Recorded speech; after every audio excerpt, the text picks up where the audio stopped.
ठाणे जिल्ह्यातील ग्रामीण भागात मूलभूत सोयीसुविधांचा बोऱ्या वाजला आहे. दळणवळणाची साधने उपलब्ध नसल्याने त्यांना अनेक संकटांना सामोरे जावे लागते. असे असताना धसईला शाळेत जाणाऱ्या विद्यार्थ्यांना दररोज एसटी बससाठी बराच वेळ ताटकळत उभे राहावे लागते. यामागे कारण आहे शहापूर आगारातून धसई मार्गे येणाऱ्या बसेस प्रवाशांनी भरून येतात हे. अशा गर्दीने तुडुंब भरलेल्या बसेसमध्ये पाय ठेवायलाही जागा नसते. त्यात आतमध्ये प्रवेश करणे तर दूरच.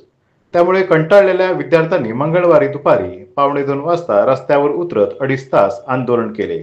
अखेर एसटी महामंडळाने बस उपलब्ध केल्याने आंदोलन संपले.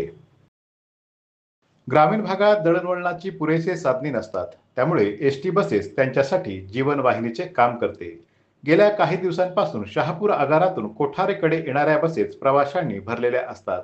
त्यामुळे या बसमधून प्रवास करणे कठीण जाते.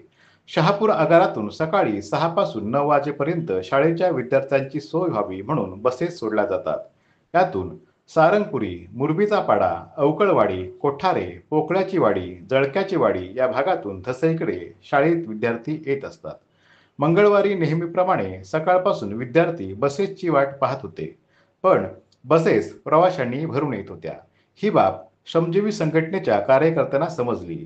त्यांनी शहापूर आगाराशी संपर्क साधण्याचा प्रयत्न केला. पण प्रतिसाद शून्य असल्याने अखेर विद्यार्थ्यांना सोबत घेऊन रस्त्यावर आंदोलन करण्यात आले. अखेर एसटी महामंडळाच्या शहापूर आगाराला जाग आली आणि त्यांनी बस सोडल्याने हे आंदोलन मागे घेण्यात आले. राज्याचे परिवहन मंत्री प्रताप सरनाईक हे एसटी महामंडळात आमूलाग्र बदल होण्यासाठी आग्रही आहेत.